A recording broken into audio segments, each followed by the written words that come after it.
Go ahead and call the August 6th board meeting to order. Let the record show the aldermen are present except for Ms. Burgess. She is absent today. Please stand for the invocation by Mr. Papania and the pledge by Mr. Altman. May we bow our heads, please. Lord God in heaven above, we thank you for this great city of Ocean Springs. We thank you for allowing us to meet tonight. May our meeting tonight be professional and beneficial to all our citizens. We take this time to pray for, and our thoughts are with people who are sick amongst us, people who are shut in, and people with serious illnesses, and especially the people that take care of them. And during this hurricane season, we ask that you spare us and our neighbors from a hurricane. For all these things we ask in your holy name, Jesus Christ. Amen. Amen. Pledge allegiance to the flag of the United States of America and to the republic for which it stands, one nation, under God, indivisible, with liberty and justice for all. We need a motion to approve the amended agenda. To move, Mayor. Motion by Mr. Cox, second by Mr. Altman. All in favor? Aye. Motion carries. We got a couple of presentations. The first one will be Alexander Van Loon on the audit, presented by Ms. Kim Marmalich. Yep, it's easier than it looks. So I am here to present your 9/30/23 audit, but also with me is the director of our audit department, Deborah Aiken, and the audit manager, Maria Saylor. They're the ones that ran the audit. This year, you had a quiet accounting year, so I think I can keep the presentation pretty short. You didn't have any kind of new pronouncements that you were trying to implement throughout the year. I'm going to focus on the PowerPoint that you have in front of you, and it'll be up on screen, but it was easier to see on paper, so I'll direct you through the pages as we walk through the presentation. If you'll turn to page 3, you have 3 deliverables from us. You have a letter, these are separate than this PowerPoint. You have a letter to governance, standard letter that we have to provide to you that outlines everyone's responsibilities in audit. You can read that separately. You have your annual financial report, which is in the bound green report. And then you have a letter of recommendations to management. The recommendations to management is the result of all of our testing procedures, all of our internal control walkthroughs that we do. If we found anything significant, it'd be in the bound report, significant or material. If we find recommendations, we put it in the letter. I don't go over the letter, but it's there for you to see the recommendations that we made and presented to management. We also point out any new pronouncements, and there is one on the horizon that you'll have to implement. Page 4 of the PowerPoint. You received an unmodified opinion. It's on pages 2 and 4 of the bound report. And then also, because we're a governmental entity, we give you a report on governmental audit standards. It's on pages 55 and 56. It's also unmodified. On page 5 of the PowerPoint, pages 5 through 10 in the bound report, it's management's discussion and analysis. It's prepared by city management, and it summarizes everything in the audit report in just a few pages. So you can read that for a snapshot. On page 6 of the PowerPoint, you do have 2 full sets of financial statements in the bound report. You get a government-wide set and also a fund level set. The government-wide is full accrual, and the fund level set is more like what you're used to managing the city on, and is based on spendable resources. If we skip over to page 8 of the PowerPoint, this is where we're going to look at the government-wide briefly. This is not what you use to manage the city, so I just point out that the biggest changes here or differences when compared to the fund level, which we'll spend a little more time on, is that capital assets are recorded. Also, long-term debts recorded, including the pension liability, and lease liabilities are recorded. The business type activity that you see in the second column is the same for government-wide and fund level. That's the water and sewer fund. So there's no difference there. On page 10, this is a presentation of the revenue and expenses at the government-wide level, and all revenue and expenses is broken down by governmental activity. So you can see the activities of the government, and the corresponding revenue and expenses. It's a different presentation and it's full of rule. So now let's skip over to page 12 of the PowerPoint. This is where we're going into the governmental funds. And we're gonna look at the balance sheet. The city has I'm on page 12. The city has 4 major funds and 6 non-major funds. And you can see at the bottom, the total assets for each fund. And then if you look on page 13, you'll see all the liabilities for funds, and then what's left to fund city activities at the bottom of the page. The fund that I'm gonna look at is the general fund, because that's where all the city activity is. I'm not gonna worry about the other smaller funds for this presentation. If you look on page 14, just at the general fund, you'll see that your cash was up $2.8 million in 2023. Another thing I want to point out on this statement is the unearned revenue of $4.5 million.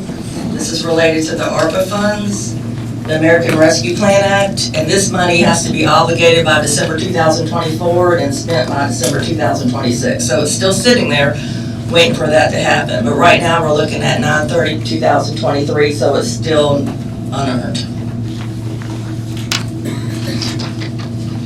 If we skip over to page 16, this is all of the governmental funds, the statement of revenues, expenditures, and changes in fund balance.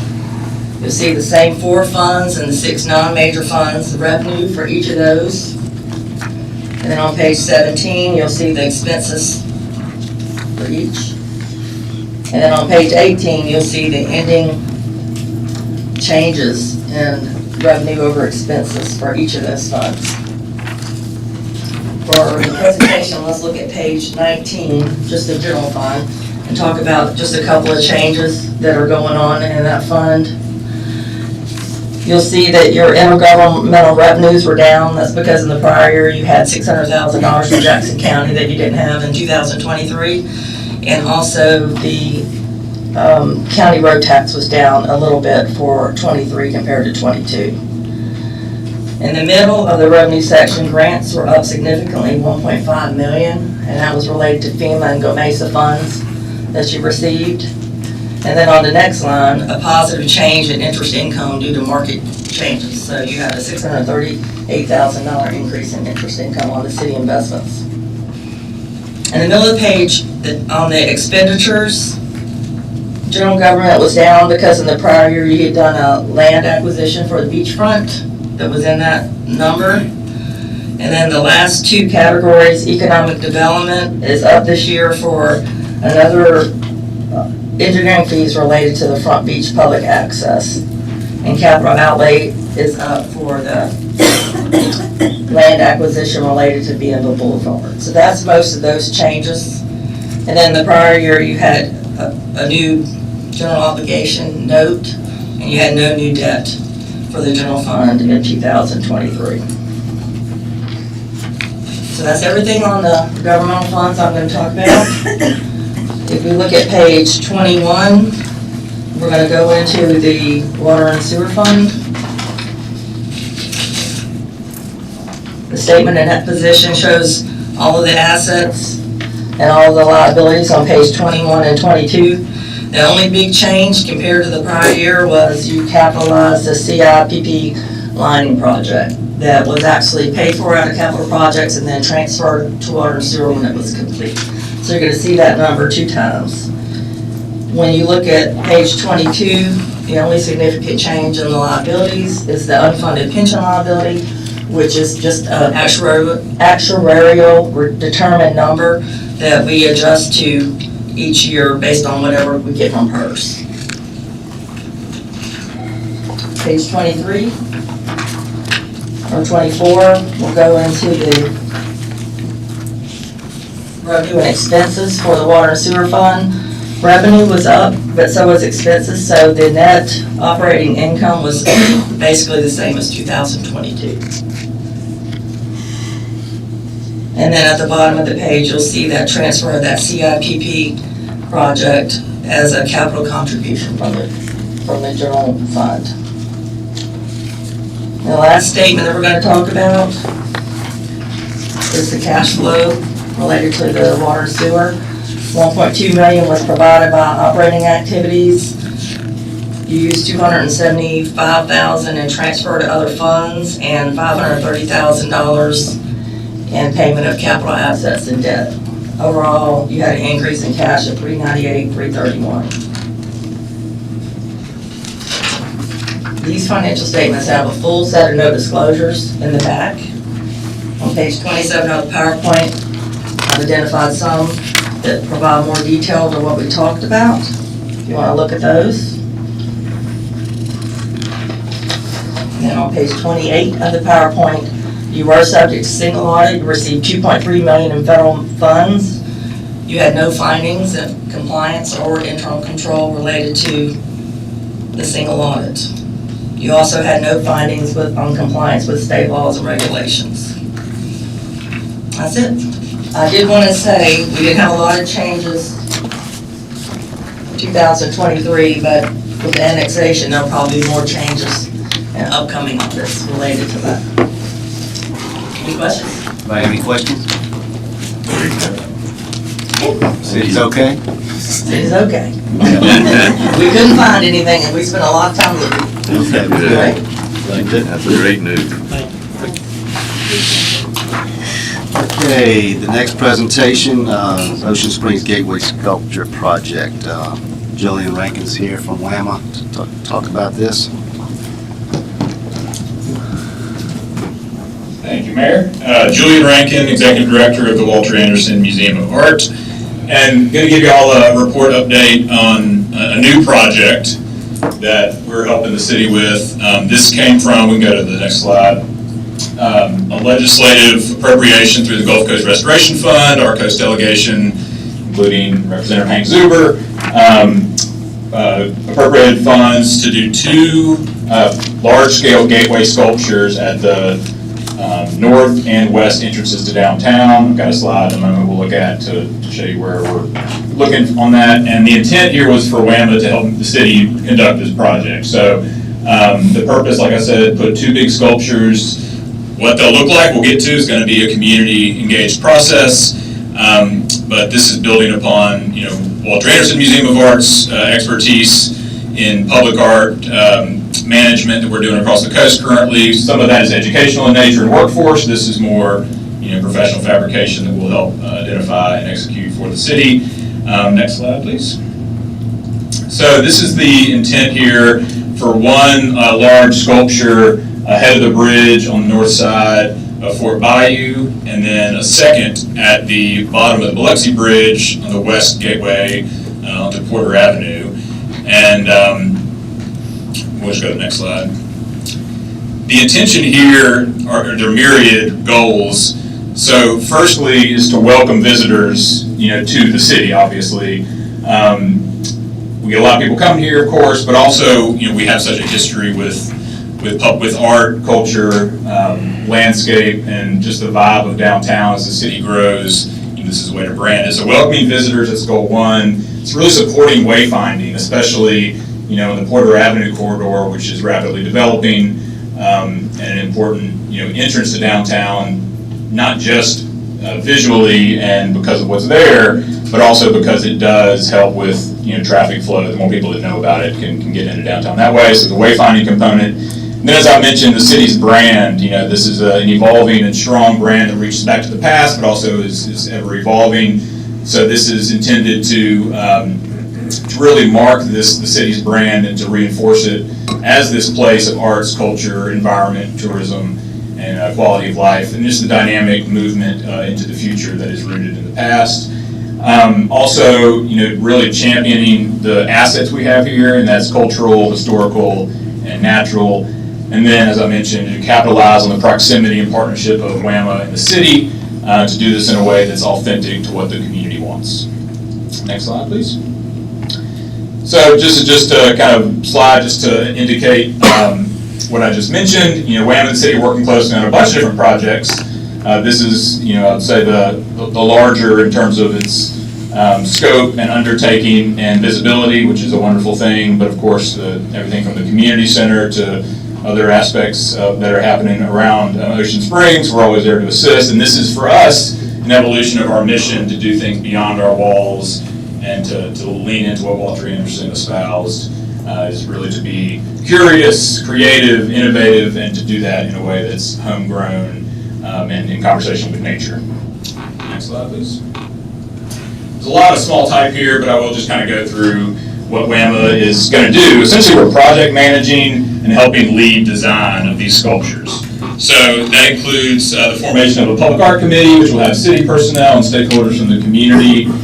We'll report to those individuals along the process. And one thing I'll just say, I'll get to in a moment, in terms of timeline, which would probably be a question, as soon as this, this meeting is part of the kind of kickoff for all this, we'll develop a timeline, but realistically, what we're talking about, I think for the sake of having something in your head, let's just consider it 12 months, kind of this is probably a year-long project.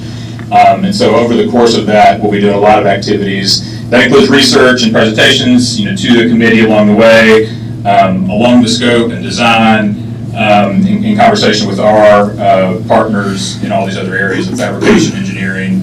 This is a regional kind of collective we put together that'll be assisting the various components. We'll promote the project with the city, conduct community engaged design, and so what that looks like, following where we are now, that would be having public forums and gatherings where the community will be coming together to give input, not necessarily to draw out a sculpture design, but to give us input about what's important to them in Ocean Springs, the stories, histories, and ideas that make this place what it is, and that's going to really inform and guide the artists who are working on designing the sculpture in conversation with that and in collaboration with WAMA. And then we'll produce schematic designs that synthesize that public input with local history.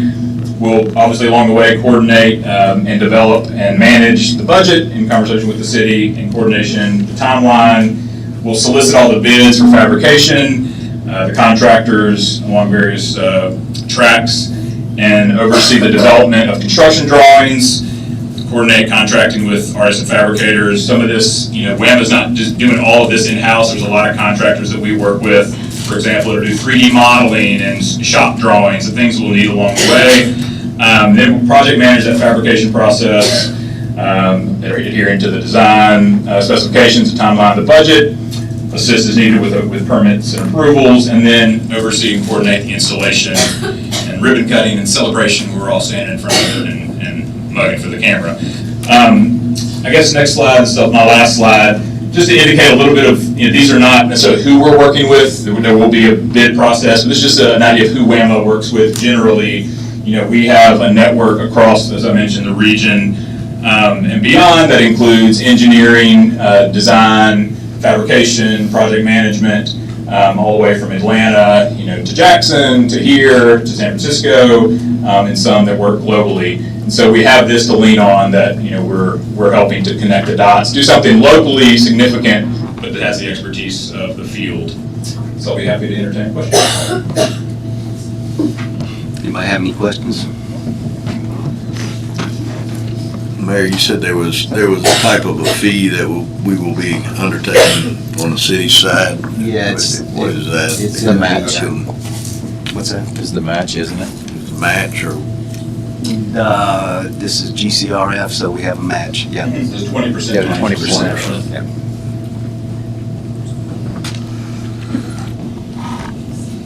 We're looking forward to seeing y'all at the community engaged discussions. I get what you want to see. The artists would be very creative. Maybe a big pair of scissors or something. There you go. Thank you. All right, thank y'all. Like building blocks. All right. Okay, next item on the agenda is a public hearing to adopt an ordinance to rezone Groveland Road, PID 601220970.100 from R2 low medium density residential district to CMX1 neighborhood commercial mixed use district. Is there a motion to open the public hearing? Second. Mr. Wade, second by Mr. Aldermen, all in favor? All right. The motion carries. Carter, you want to explain? Sure. The property is located on the north side of Groveland, right at Ocean Springs. The applicant is requesting a rezone from RMF2 to CMX1. The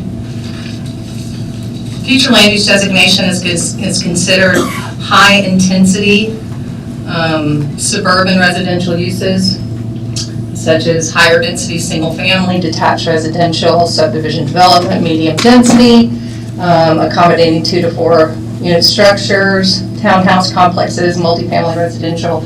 The land use classification is fully subdivided, and the areas in the area are compatible and complementary mixed uses. This particular rezone was evaluated on the criteria based on section 2.15.5. The different items that we look at as part of the criteria is consistency. The rezoning must be consistent with the adopted comprehensive plan. Mississippi law requires that if there's an error in the initial zoning or change in the character, adverse impacts on neighboring lands, suitable as presently zoned, health and safety and welfare, public policy, size of tract. The council shall not regard as controlling any advantages or disadvantages the charge, but shall consider the impact of the proposed change on the public at large. The applicant has provided evidence that the proposed rezone meets the criteria of section 2.15.5 of the Unified Development Code for the City of Ocean Springs. At the regular July 9th, 2024 regular Planning Commission meeting, the voting members recommended unanimous approval. Be happy to answer any questions. Okay, does anyone have any questions? I'm sorry. Okay, go ahead. This property will be directly across Groveland Road from the future Chick-fil-A Chipotle development, will it? That's correct. Okay. Is there anyone from the public that would like to speak for or against the rezoning? Okay, is there a motion to close the public hearing? Oh, I'm sorry, I didn't see you, I'm sorry. I'm Micah Grider. I'm with Executive Properties, 2113 Government Street, and we own that particular piece of property. It has been, we've owned it since 2006 with the idea of going in and developing it.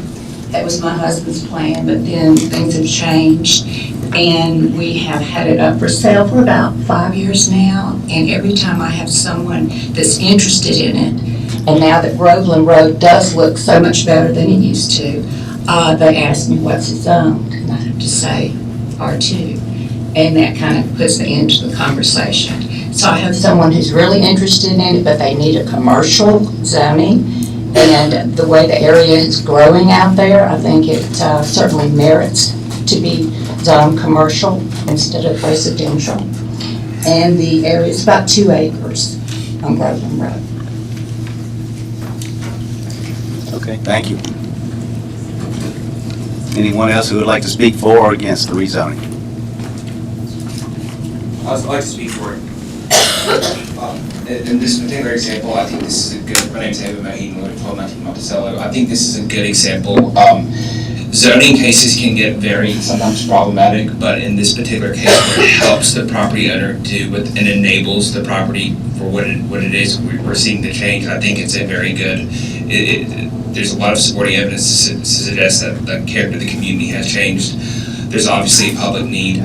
She has a public need to sell her property, and invest that money. And there's a public need for tax dollars. Whenever someone wants to develop it, there's a public need for tax dollars. So I just think it's a good use to rezone that property and support it. Can you just ask for your last name? Mohuddin.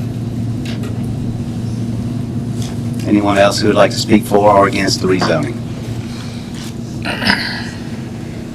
Okay, is there a motion to close the public hearing?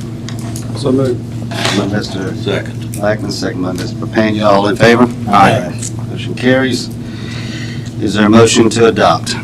Mayor, if I may, just as the board knows, this is a rezoning, so if the motion's to approve it, it'll have to have that language of changing the character of the neighborhood and public need. That'll need to be reflected in the minutes.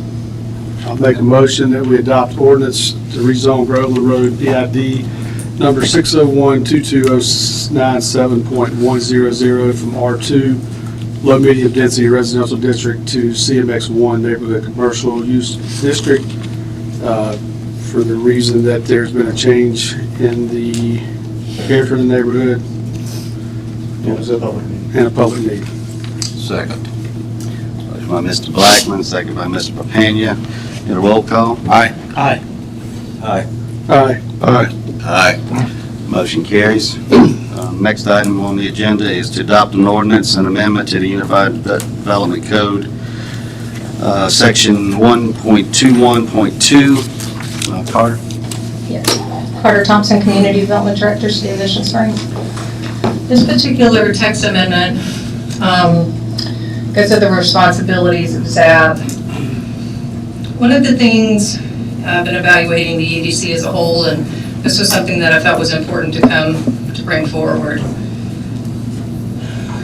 It is not unusual in municipalities or counties that you do not have a cap on a variance. A variance really is determined by the hardship that it presents. However, that being said, it really doesn't provide a lot of flexibility for the homeowners, because the way that the ordinance currently reads is it's 25% and you have to be able to demonstrate a hardship. The problem with that is the language of the hardship. I want to read this to you. The exceptional hardship that would result from a failure to grant the requested variance, the Board of Aldermen require that the variance is exceptional, unusual, and peculiar to the property involved. Mere economic or financial hardship alone is not exceptional. Inconvenience, aesthetic considerations, physical handicaps, personal preferences, or the disapproval of one's neighbors, likewise, cannot, as a rule, qualify as an exceptional hardship. All of these problems can be resolved through means without granting a variance. If the alternative is more expensive, it requires the property owner to build elsewhere to put the parcel to a different use than originally intended. So my proposal is to amend this section of the EDC to allow for the applicant to apply for up to 20% of a variance without a hardship. And then anything over 20%, you have to be able to demonstrate a hardship. And so the criteria is going to sort that out. You're going to have some folks that are going to benefit. An example, 25-foot front setback, 25-foot rear setback. 25% off of that now, it's 17.25 feet. So it doesn't give you a whole lot of flexibility. The reason I think it's important for the City of Ocean Springs is you have a new Ocean Springs and you have an old Ocean Springs. You have lots that don't meet the minimum lot size. You have lots that don't meet the minimum lot width. And some of those are in some of the most popular areas of the city. So we have to be able to provide a mechanism for people to come in and develop these infill lots. That's really all I have. Does anybody have any questions for Carter? Hey, Mayor, I think we need a motion to go on a public hearing first. Oh, I'm sorry. Oh, we did that. Make motion to go in public hearing. Okay. Motion by Mr. Cox, seconded by Mr. Aldermen. All in favor? Aye. Motion carries. Okay. Is anyone here who would like to speak for or against the UDC amendment? Can I do a 3-minute presentation that's somewhat for it, somewhat against it, but it strikes a dead middle? Can I do 3 minutes. 3 minutes, yeah, sure. I've done this at the Board of Supervisors, so it's the same spiel, so no. If you see where that, we're not really supposed to put drives in our system. Okay, well, I've got it back, I'll speak. Email it to her? What's that? Email it? I can email it to her right now. Okay, that'd be great, Does thank you. anybody want to speak for it or against it while I'm emailing this to her? Yeah, why don't you want to wait a second while you get loaded up there? Thank you, sir. Does anyone would like to speak for or against the amendment while he's loading up? Come on up. Excuse me. Hi. Good evening. Can everybody hear me? I know I'm a little high. My name is Shannon Grace Pfeiffer, and I reside at 716 Hidden Oaks. I'm here tonight to discuss Agenda Item 4B, the ordinance to amend the UDC Section 1.21.2 of the City Zoning and Adjustment Board. I reviewed the proposed ordinance that is in front of you tonight and have a concern I'd like to address with the board. Whether it is intended or not, by approving this ordinance, individual property owners will be allowed to unilaterally move property setbacks by 20% at their whim. regardless of any negative impact it may have to adjoining properties, the neighborhood, and without environmental impacts such as restricting water flow, runoff, storm water, and the potential increase of fire hazards by placing properties and other structures in closer proximity to each other. All of the impacts of setbacks were taken into consideration when the determinations were originally made in the UDC, and carefully balancing the rights of property owners as well as the safety and security of the community overall. Sweeping changes such as proposed in this ordinance should not take place without the same care, measured and public review that went into creating the codes. Thank you for your time.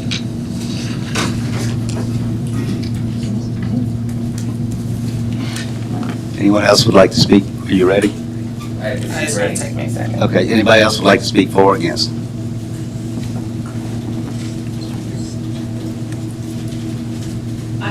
Julie Alon, 303 Front Beach. I just wanted to say that I don't think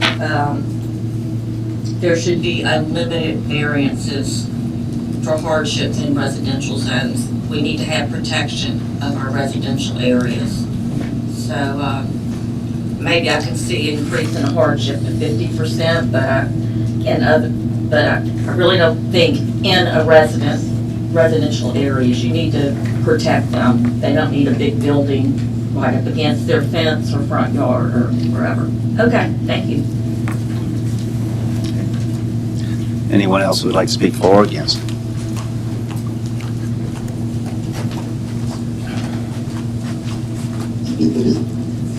Mark Erica. Same. Address, Mark? Hey. Mark, give me your address. I thought we quit doing that. I've seen a lot, most people weren't doing that. I live on Ward Avenue, right by the mayor. Hey, What's your street number? What is yours, 415, and I'm right up on 605. 605, Right there. thank you. Okay, yeah, so, I've been to a lot of these meetings, with this thing, lady right here, the planning and the zoning and all that, where she actually runs them from out here. I've seen them not give people, hey, people can put in a gate on their fence and stuff like that over 8 inches and 10 inches, and now we're like, hey, let's just give it 20%, no big deal. Obviously, that's so we can accommodate developers and all this other new stuff that's going on. When people that have been here forever can't get, I mean, they can't, it's pulling teeth to paint your front door. So, and again, I've said in these meetings time and time again, you're setting precedents, you set precedents. The only problem is, there's no such thing as precedents here, because you let these big money folks do stuff all the time, and then regular folks can't do anything, and even and are abused or bullied and all kinds of stuff. So I think y'all are playing with fire here, and but if you do it, precedents, remember precedents, it goes for everybody, not just the money folks.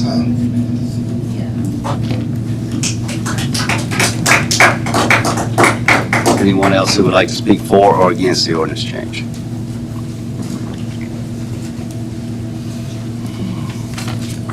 So, my name's Harley Klein, 515 Rayburn Avenue. I've been here for 4 years, and, you know, I'm actually in a situation right now where I'm gonna have to look into what setbacks are and how to build upon my property. And I live downtown, and I'm dealing with the same concerns and small property. I have an irregular lot. But again, just like this gentleman said, I mean, setting the precedents, giving carte blanche adjustments to variances in this area. I moved downtown, and I knew what I was getting into. And I think anybody that lives downtown, at least, albeit I'm a newcomer, knows what they're getting into. And when you speak of development, you speak of outside interests, you're talking about people that are outside of this community. Yes, sir. You know, so I definitely agree with, I know development is coming. I know there's an interest in our town, that's why I came here. But I also moved into downtown with the consideration that I'm gonna have to deal with the HBC if I wanna put new windows in or paint my house. And I'm gonna have to deal with them if I wanna build onto my property. So I think really carte blanche and the precedents that it sets is is something that will go far beyond y'all and me. So I would definitely weigh heavily upon that decision. So where did you get your name? Harley Klein.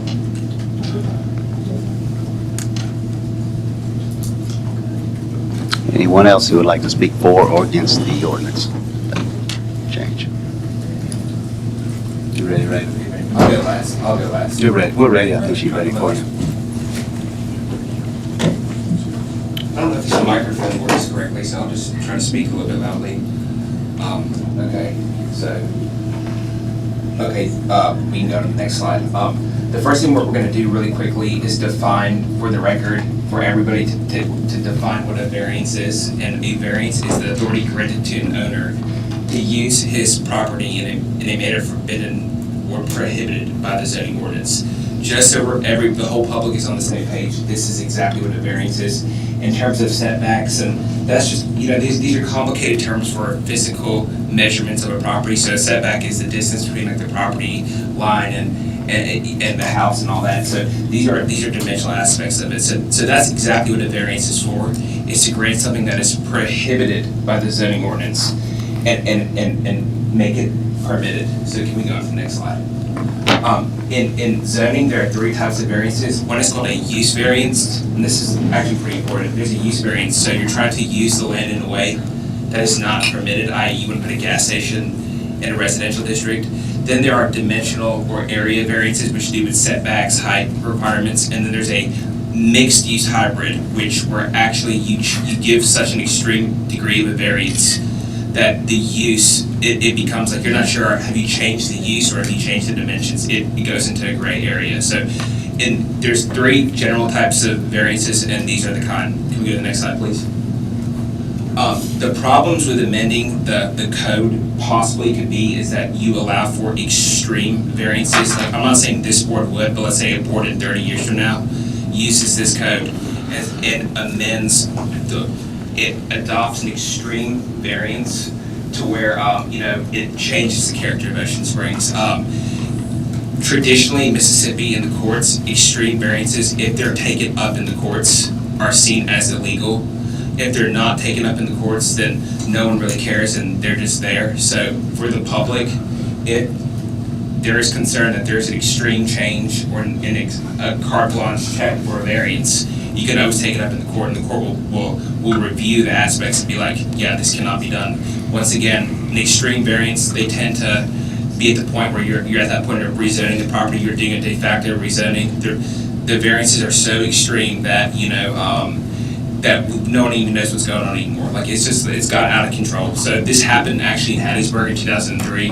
This is a really interesting case. It set a lot of precedent in the state of Mississippi. Basically, there's a building, 10,000 square feet.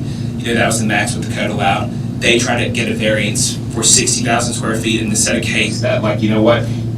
Granting extreme variances can end up being like a form of rezoning. And if the rezoning is extreme, it's spot zoning, which is like a little spot of intense use in an island of less intensity. So we can go to the next slide. So for the public, there is a safety standard, and the definition is hardship.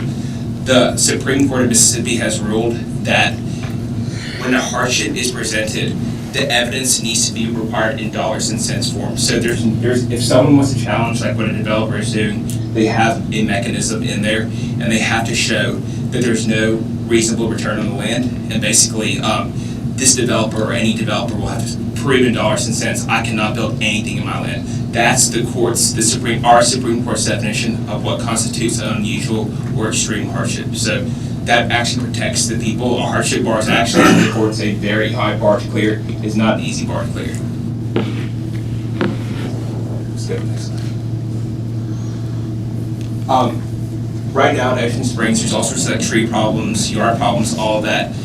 A less extreme way, and maybe a more palatable way to do this is called a special circumstance. So if you have trees blocking what you need to get done, other states have set a special circumstance. So, like, let's say there's some trees in the way, you can, in the variance code, you can say, well, this tree warrants a special circumstance, and then you can say, we'll get a setback requirement that alleviates the regulations by 25-30%. So that's a less extreme way instead of this huge different way. Ultimately, if we're gonna have unmitigated variances, the only mechanism to ensure that they are enforced correctly is in the courts. Like a local zoning board will not be able to probably enforce it correctly. So that the only recourse will be in the courts, whereas here, the recourse is at the zoning board itself. So we go to the next slide. That's it, that's your last. Okay, that's it, okay, good deal. All right, so that's it. So that was just a very general overview. It's for the public. You know, if there's gonna be variances, all you have to do is just take it up in the courts. And then the developer, the hardship bar is such a high bar to clear that probably a concerned public would probably win in a zoning case of that. So, Okay, yeah. thank you, it's 5 minutes up. Okay, anyone else would like to speak for or against?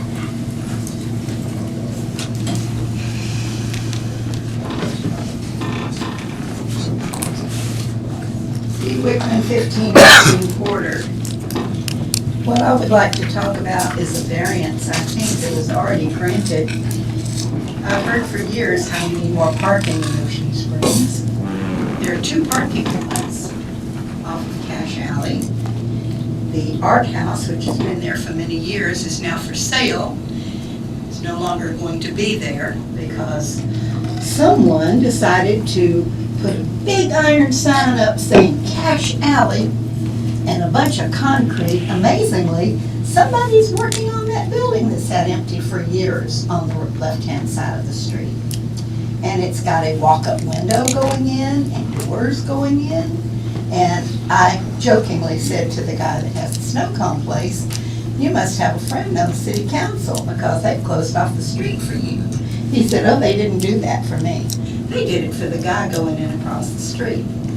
I don't know about y'all, but I like to go to Buzzy's for breakfast. Well, And I ma'am, resent the hold fact on a that I second. can't drive. We're talking about this ordinance change here, and you're way off the You don't subject. think there's a variance to close a city street after closing off 2 parking lots? That was no variance, no ma'am, Really?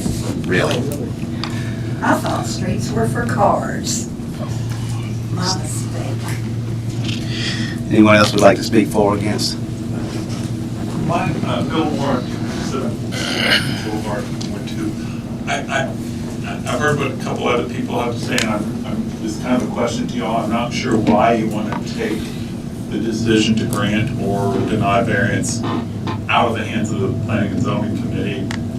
If y'all, well, that's what I understood, so I'm trying to figure that out. You're shaking your head no. So up to, if you want, let me finish, but up to 20% variance, it sounds like what I've heard other people understand is that you can just do it, and that you won't have to make any application for planning or zoning, and it's your right as a property owner to just do that. Why, rather than, it's called a uniform, code, this kind of takes some of the uniformity away. Why wouldn't you still have the homeowner come and say, this is what I want to do? And you say, it sounds reasonable to me, it's not going to impact your neighbors in any way. So I would just think it would be smarter for the city to keep that level of observation as to what people are trying to do with their property. Doesn't mean they can't do it, it just means the city has to bless it or deny it. So that's my question. You want to give some explanation? This text amendment does not take the decision-making process out of ZAB. In regards to the setbacks are not only dictated by the zoning, we also have reduced setbacks on accessory structures. So there's variations on setbacks as well. So you have a reduced setback on the rear and the side setback. But it will not be taken away from ZAB. ZAB will still be the final authority because that's how it's written in the code. I mean, not the final authority, the preliminary authority. After, because she said after the 20%, right? After the 20%, then it goes to zoning. The first 20%, it doesn't have to go. No, Just to remind the board, I'll instruct the board not to respond. You have to come before the board So any variance will still have to come. still has to come before the board. So, anyway, anybody else want to speak for or against? That's not what she said. I just want to clarify, I think it's, you can do 20% without proof of hardship is how it's worded. Given by Zab. They still have to go. They still will, They still have they to go. still will go before ZAP, but it would give some flexibility to the homeowner. And if you so choose, you guys can put a cap on it. If you wanna say anything over 20%, you don't wanna put a cap on it, or if you want me to come back with additional information, that's fine.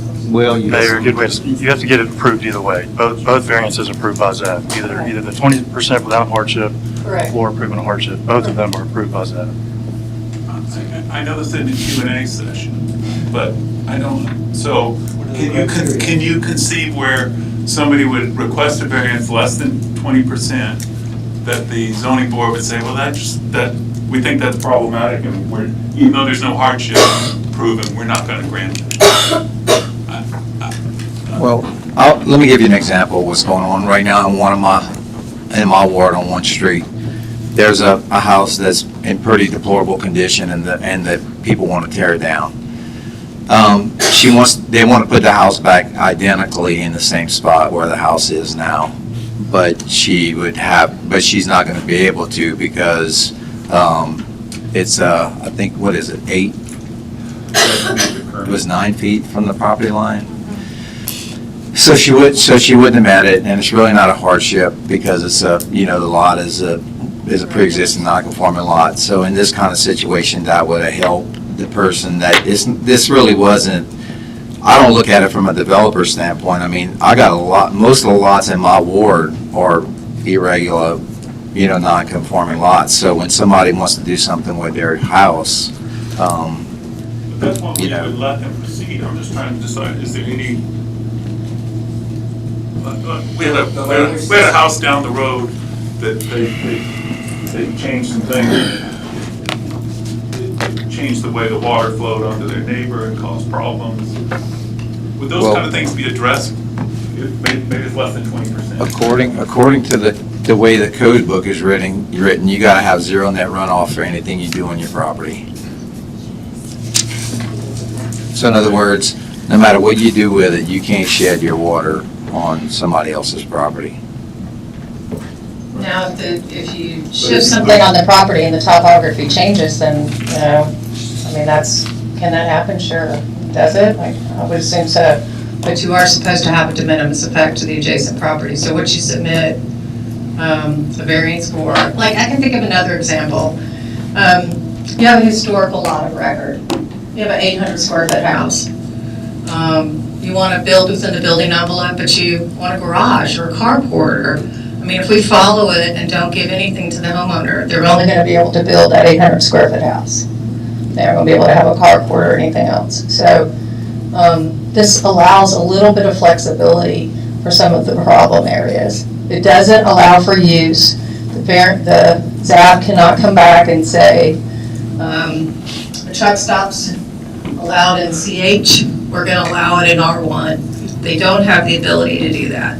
They cannot come back and change the lot size. They cannot say that the minimum lot size can be reduced to something that it can't. They don't have the authority to do so.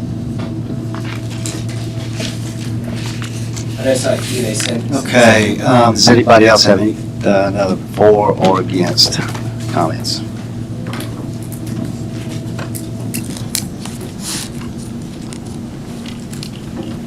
James Lewis, 805 Canningbrook Drive, Ward 5. I sit and I have listened, and once we open this Pandora's box on all these different variances that you're going to go back in and do, you create one of the biggest problems that Ocean Springs is going to have.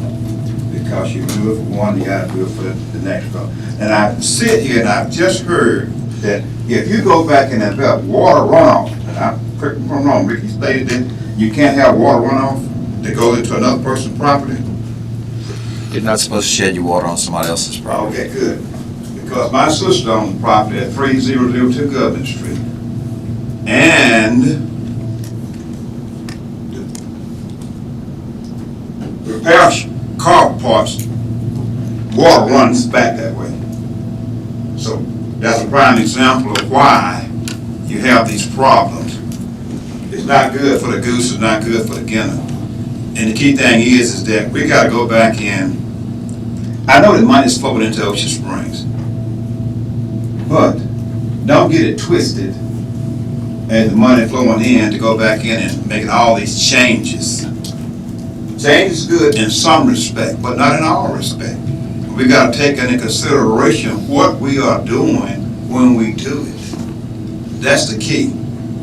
If we're doing it for the wrong reason, there's nothing wrong with money, but the Bible tells the love of money is root to all evil. Ocean Spring has changed. When we moved here, my family moved in 1957. And I grew up on 809 Pershing Avenue. And I still see that big monstrosity. If I was out the front door, I couldn't even see the sun come up anymore. Because that project is up there. There are a whole bunch of projects that's going on. We understand that. But also on the same token is that let's consider what we are doing 100% before we do it.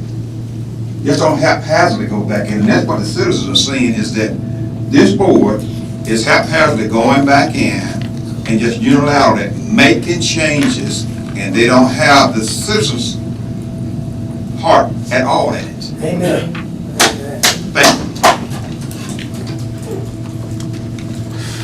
you. Anyone else would like to speak for or against the ordinance change? The motion to close the public hearing. So moved. Motion by Mr. Wade, Second. second by Mr. Pena. All in favor? Aye. Motion carries. Is there a motion to adopt? Mayor, I'd just like to say, after hearing the discussion here, I appreciate you getting this before us tonight, but I'd like to send this back to the planning commission for more vetting, and let's just go through the process, make sure we hear more voices on this before we do make a motion, if you don't mind.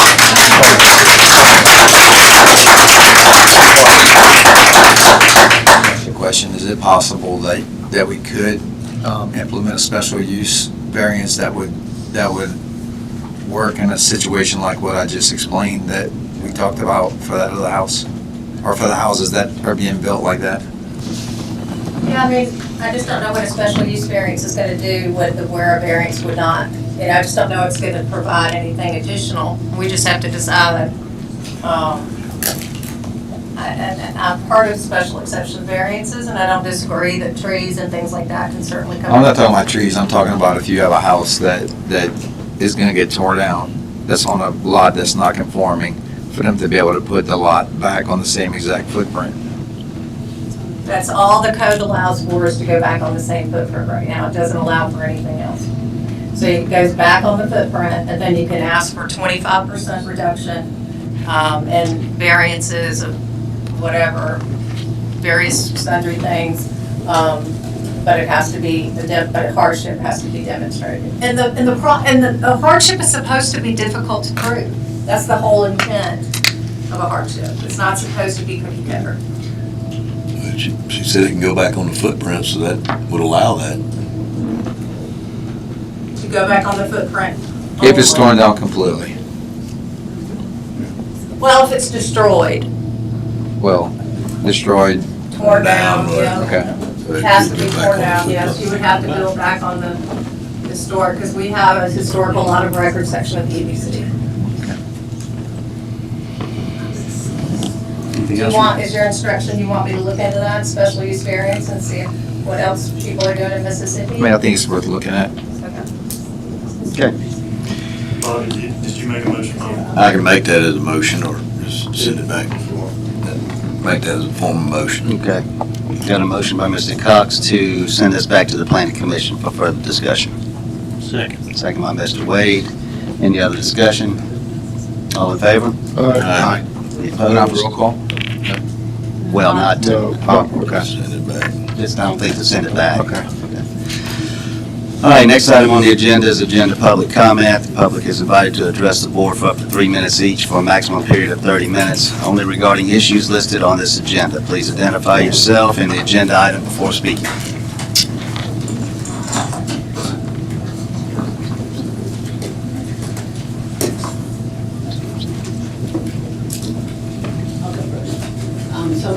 My name is Margo Poston. I'm at 631 Clark Avenue. And I guess what I'm addressing is the 6th, I guess it's old business. I'm not sure if I can still address it, but I'm going to. And I'm not sure that you guys will answer my questions, but I have some concerns I'm just, my biggest question is what is, because the agreement that you're doing with OSMS, we're about to give them $5 million to do some improvements on the Pine project, that's my understanding. I guess my question is, what type of due diligence has the city done with this developer, OSMS? My 5 minutes of looking online, I found that they provided an Ocean Springs address that is non-existent, 2002 Lafitte does not exist. Furthermore, they provided a Old Shell Road address, which is a P.O. box at a UPS in Mobile. So that's not, in my mind, that's not really a legitimate business person. They incorporated just in April, so it's 4 months that this has been a developer. So I'm just wondering what due diligence has the city done in order to go into business with this OSMS developer that you're thinking about giving $5 million to. Also, I guess another question would be, has the city requested, since this business is only 4 months, has the city requested a list of previous clients that they could go in and see how satisfied they were with this developer's work and to find out a little bit more. I also am curious to know the property owner is still Leica. Has the city seen an agreement that that OSMS can actually do improvement on this property? What happens if they don't have an agreement with Leica? They go in there and they do this business, we pay them this work, we pay them $5 million. And they don't even have an agreement to be able to do that work. Has the city seen that agreement? Has the city done their due diligence before we hand over $5 million? I will also just want to say that the property that you're about to do improvements on is 4.83 acres. That is under the threshold of 5 acres, so Department of Environmental Quality will not have any oversight on the development on this site. And so my question to you is, who in the city has the expertise to look at the remediation that needs to be done there? Will the city bring on some experts in order to do this remediation? And I'm just about out of time, but I would also like to see a traffic study during school that's going to impact the traffic in this area. A remediation plan, you talk about advanced environmental conditions, to remediate advanced environmental conditions. That is, the architect will provide a plan, and that's after it's built. My understanding is after it's built, they will remediate the air quality in that building using a vents and filtration. So that's post, that doesn't have anything to do with the property and the current remediation that has to be done on the property now. So, thank you. Thank you. Anyone else who would like to speak to an agenda item? Yes, sir. The planning commission, items X and Y, we've had this conversation before, and I'm still at a loss is what is the cap on these short-term rentals here in Ocean Springs? Carter, you want to address that? 55 on the densities, 60 on the density zone, 55 on the switch? Yes. 55 density zone, 60 60 for the rest of the city is the cap for residential. residential, and no cap on commercial. Okay, are these considered commercial, or are they considered, They're considered residential. All residential come before planning commission, commercial doesn't have to. so how many do we have? How many do we have now in that have been approved? Total, or that residential or commercial or total? We're talking about residential, we just said these two were residential. Oh, what? We have both, sir, so, What's the cap? I think it's, I didn't look at it before I left today. I think it's 50, I think we got 3 or 4 permits left on one and 3 or 4 permits left on the other. So the cap is 55 and 60. Total of 115. So a total of 115, so if we're trying to approve some, we're not at the cap yet. We have enough on the waiting list that we will be at the cap. Okay. And others on the waiting list. Okay. Anyone else like to address agenda item? Okay, moving on to old business. First item, or the only item on old business, adopt a resolution authorizing the execution of a development and reimbursement agreement with OSMS Development LLC. Donovan, you want to talk about this? You want to address some of this stuff? Oh, I'm sorry. Snuck in here on me. Charity Karanja, I'm with Butler Snow, we are special counsel on this project, and I have with me Mr. Jamie Holloway, who is the financial advisor for the city. Mr. Mayor, we have the development agreement, and in the development agreement we have added all the provisions that we discussed with the developer. Everything that we needed to protect the city is included. We have approved up to $5 million for the TIF bonds that are going to reimburse the developer for any public infrastructure that they're going to include in that development. That $5 million is not, that's the maximum, and that amount will be reduced by any amount of grants they receive from the state or from the federal government. We have also included in it that they have to clean up their property, and they have to provide the city with an environmental study showing that everything is cleaned up. The city will not issue any bonds until we get that report, and has to be issued by an engineer that is approved by the city. We have also included in it that all the everything that will be reimbursed to the developer will only include those public infrastructure that benefit the city. So nothing that they build that benefits the developer will be reimbursed, only those improvements that will benefit the city. Anybody have any questions for the young lady? On the briefing that we received previously, I think the gentleman said the earliest that any of these TIF funds could be approved would be after the development had been in operation for approximately 6 months to a year. This is not money that's being fronted to them, as some have suggested. It's got to be proved. There's got to be invoices presented to our representatives, and MD, and we have set in place requirements that the developer does work with MDEQ. That's part of that is also part of the agreement. Yes, sir. The bonds are secured by the increment in the taxes. So you take whatever tax that property is producing at the moment, and then at whatever point we issue those bonds, we're going to look at what taxes are being produced by the property, and the difference is what is going to secure that property. So at the end of a year, we are going to ask the Department of Revenue how much sales tax is coming from that property. We're going to see from the county tax assessor how much property tax has been increased by that development. And that is the only amount of money that is going to secure those bonds. And so, for instance, in 1 year, if they haven't increased in property tax or sales tax, we can't issue any bonds because there's nothing to pay off those bonds. And so nothing other than that will be used to pay to issue those bonds. Also, the amount will be reduced by however amount the city spends on it. That the cost to the city will first of all be paid by those bond proceeds, and also the city will not reimburse the developer unless they give us invoices. So they are reimbursed only the amount they spent, and also they will be reimbursed only by the amount that has not been spent by the city. Does anybody have any questions? Any other questions?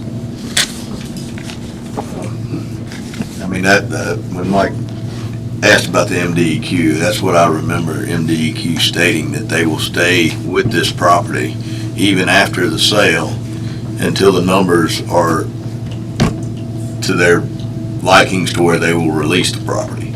Yes, sir.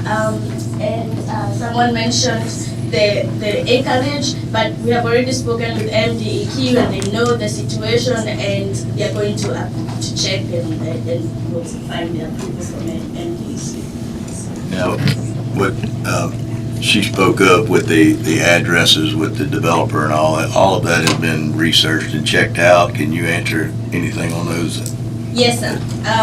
If all the due diligence has been conducted, the issue with the PO boxes that's just when you incorporate an LLC with the Secretary of State, you're allowed to use a PO box or a virtual address. Just some some companies just require some anonymity, so the address maybe a PO box.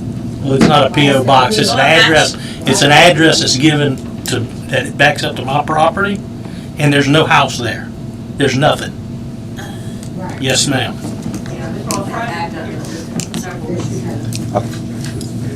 Donovan, wasn't that corrected? Where's Donovan? Yeah, it was corrected after I let you know. Well, I mean, I just asked the question if it's corrected. I mean, if it was wrong, it needed to be corrected no matter who addressed it. You have 2000, 2004, and then a 2100 on Lafitte. There's no 2002. Then we're supposed to trust it for the pollution they did. It just happened to be in my backyard, and I'm the alderman of Ward 3. I cannot speak to that. It may have been a genuine mistake, but It may be a mistake. Donovan, you know anything about that? This, Where's Donovan? They're attacking her. yeah, If you registered with the Department of Revenue for sales tax, they want a physical location. Secretary of State. Okay, please, hey, please, let's hold it, the quorum here, okay? yeah, I can check back with the developers council and see what happened with the address, Mhm. and I'll get back to you. Donovan, you got anything to add to this? The address they're referring to over there, it's Simon. Lafitte. Lafitte, was a typo. It was an incorrect address. The developer is in the process of moving to Ocean Springs, and he was using a temporary address of his sister-in-law. That's what it was. It's an LLC that was required to be assembled for this document. I believe the statute kind of requires that because you want to keep the money separate. So the fact that it's a brand new LLC has no bearing on the developer's ability to pull this project off. Makes it untrustworthy. As with, it's not have a fan club here. The, it's a $71 million project that the developer will see absolutely $0 from the city until that $71 million is spent and that the business has been in operation for at least a year. So, it's really, if he does not do a thing and nothing happens and it remains a contaminated property, then the city's not out anything and it remains a contaminated piece of property that the citizens can enjoy. Okay, does the board have any questions? Could we put this on hold until they get the addresses squared away? The address has been squared away, Kevin. It's been corrected. It was corrected a couple of months ago. The Secretary of State's This is a office? conversation between the alderman and the Secretary of developer. State's and Attorney General's office don't know anything about it. They probably don't know anything about scrubs planning either, Kevin. So, just because they don't know anything about this. They have filed that it is in good standing, and I looked at it last week, I believe.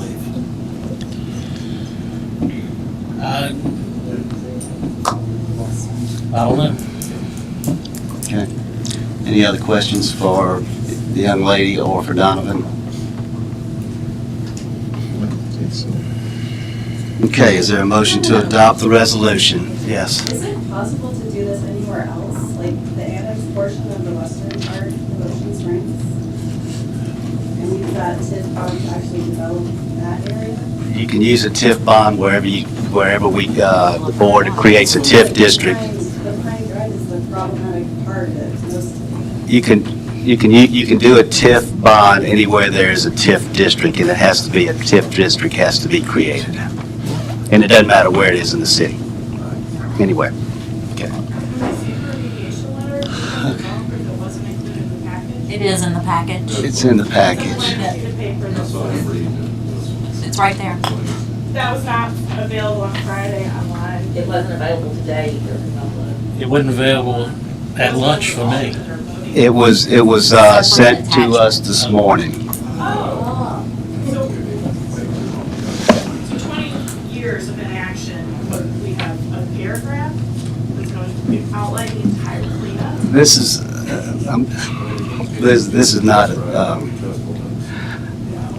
if you have a question, the conversation here is between the board and the people who are doing presenting, not from the audience. Okay, is there any more discussion from the board and two people at the podium? Okay. Is there a motion to adopt the resolution?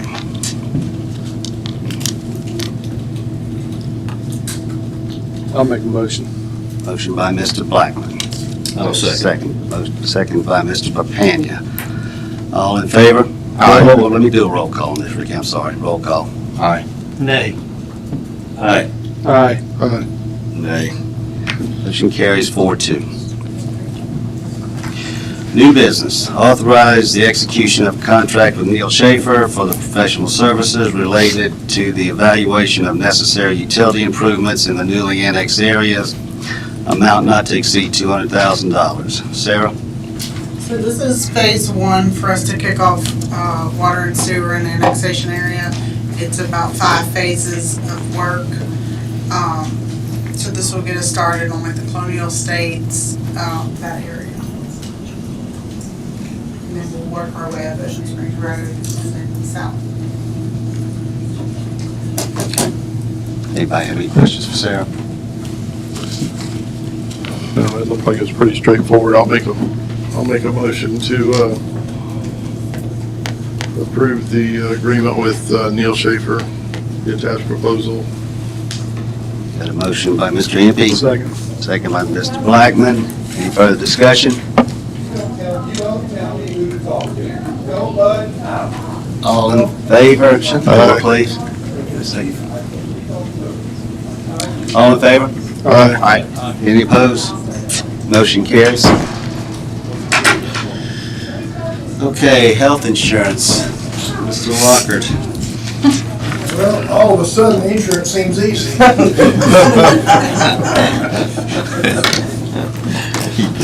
Right, John. Thank you. Always easy when the rates come. Well, while Mr. Locker's passing out this paperwork, I would just want to take a moment to ask people to keep Alderman Burgess and her family in your prayers. She's not here this evening. Her father is on hospice, and he has apparently reached probably the end of his days, so she is sitting with him this evening. So just keep her and the family in your thoughts and prayers.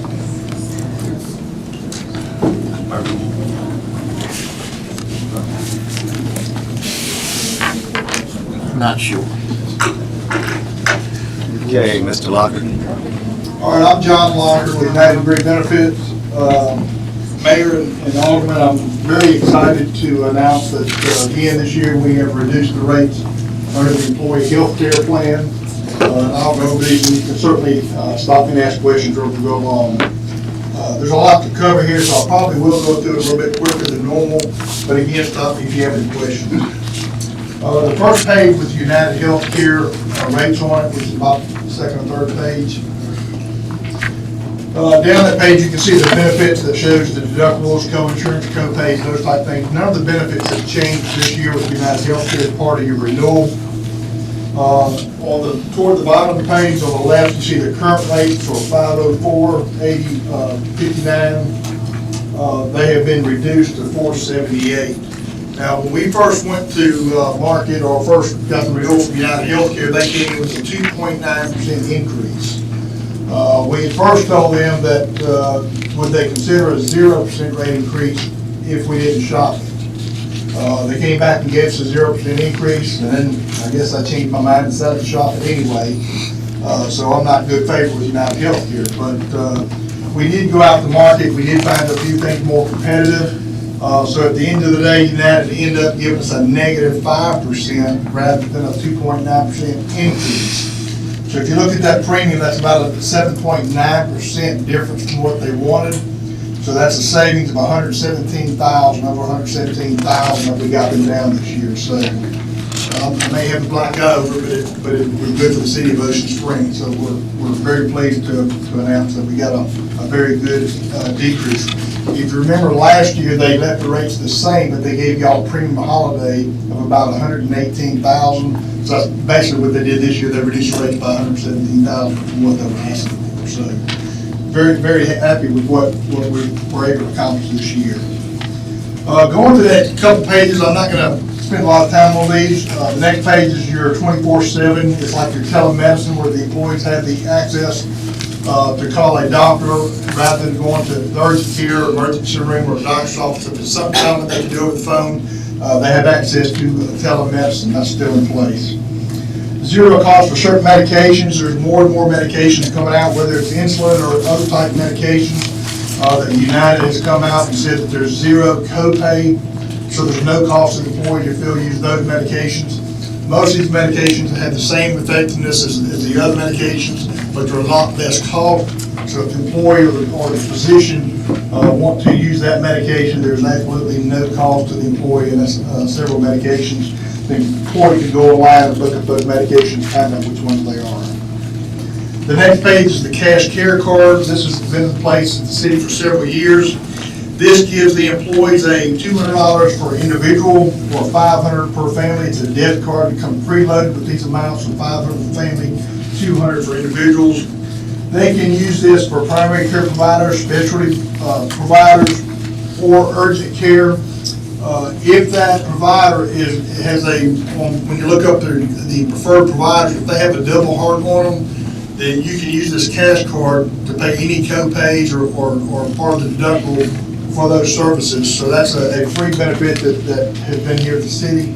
The people do a little bit of due diligence and look up what's best for them in the plan, and they'll be able to use that card, either $200 for single or $500 for family. That's been in place, and the people that use it understand how to use it, and it saves them a lot of money. It's a free benefit for the employees that's included under your health plan.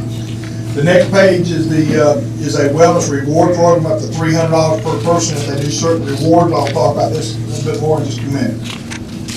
Go over 2 more pages. We did look at some other fully insured options.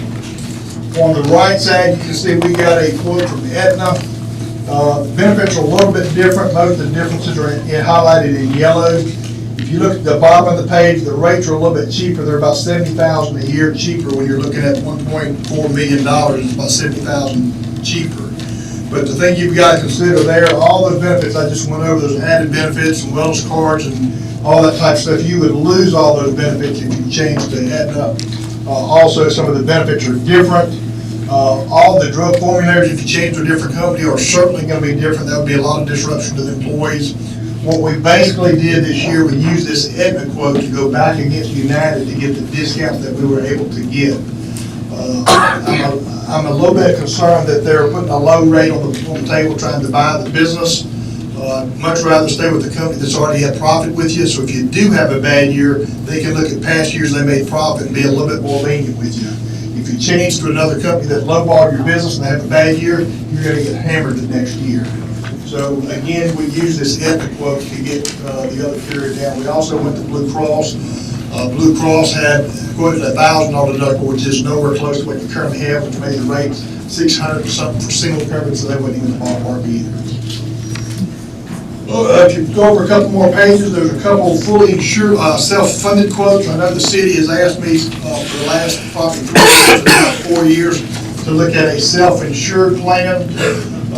I thought this year was going to be a year that self-funded may work for you, but when you go back and look at the rates we negotiated on the fully insured to get $117,000 off, that made the difference where, in my opinion, I don't think it's worth the money or the risk, not necessarily the money, the risk that you would take to go self-insured. The way you read this is you're fully insured at the top of the page, on your renewals, shows $479. The column to the right of that's a $35,000 specific deductible. If you're self-insured, that would mean the city takes the first $35,000 per person per year as the city's risk before the reinsurance would kick in. But you can see you've got the maximum cost. The maximum cost for self-funded would be $559, which is a lot higher than the $478 that your current renewal with United, so it's a lot higher. But that's your maximum cost. The column next to that is your expected cost. It's going to be about 20% cheaper. They're looking at what they expect your claims to be, but even that expected claims is $489, where the renewal is $479 or so. So again, I don't think there's any reason to take risk that if you have a bad year, it's going to cost you more. You can go with a fully insured plan that's a 5% reduction from United and have zero risk. So at this point, we've looked at self-funded from several different carriers, including United, including Blue Cross Blue Shield, including some reinsurance companies that we do business with. And at this point, it does not look favorable to go self-funded this year. We were able to hammer your current carrier down enough where it's not, I don't think it's a feasible option to consider this year. So again, we're very pleased to have a large reduction in your cost through your current carrier United Healthcare. So our recommendation at this point is to renew your current plan with United Healthcare. Same benefits and lower rates. Thank you, John. Anybody have any questions? No, it looks like y'all did a good job, John. I We appreciate your looked work at this on during that. the HR meeting. Thank you for the effort you made to get this. We were not expecting this. Well, I wasn't either. If you look at the other page in your package, this is the self-funded gap plan that you do. You can see that the funding through 9 or 10 months has been about $92,000. That's about $70 per employee that you're putting into that fund. You've spent, we don't charge you anything. We eat this cost. We absorb all the costs. We don't charge the city anything for the administration. The cost that we paid out in claims so far has been $31,800. So you've had about $60,000 profit again this year on this one plan. So the self-funded option that you've done on the front end to cover part of that deductible has continually, year after year, been very profitable for the city. We showed over the last 8 years or how long we've done this, about savings of about $425,000. Now, y'all have eaten some of that up. We put in different programs, gym memberships and other things y'all do. So what the balance in your account is not what I'm showing here. I'm just showing you the savings that what we've done has saved you over $400,000 over the years we've done this. Great. Thank you for shopping that, the self-funded. It's difficult when you keep year after year going back and asking for what, but that's why you hired me to do this. Your nose looks pretty good. We need to get that bloodied up. The other thing I want to do is part of the wellness program I talked about on one of the previous pages. We're trying to encourage the employees to do wellness because it's much cheaper to keep, cost-wise, to keep an employee healthy than it is to wait till you're sick and then go get treated for a sickness. So the city always has encouraged the employees to participate in a wellness program. United has a very good wellness program, which is one of the sheets I showed you in there. They give you up to $300 per year. You earn points for different things you do. It may be just taking surveys. It may be keeping track of how many steps you walk a day, or being coached by a nutritionist or whatever. But you build points all the time. You can redeem those points through United Healthcare. And it's just for this is only for the employee, not dependents. But you can redeem the points that you earn through the year, and you may buy an Apple Watch, or you may do something else through the United Healthcare store. If you don't want to do that, they'll download a virtual card to your phone where you can spend $300 wherever you want. So it's a great program. We're trying to encourage more employees to do it. So what we decided to do this year is United has given 2 $25 gift cards, and my company's given a $50 gift card.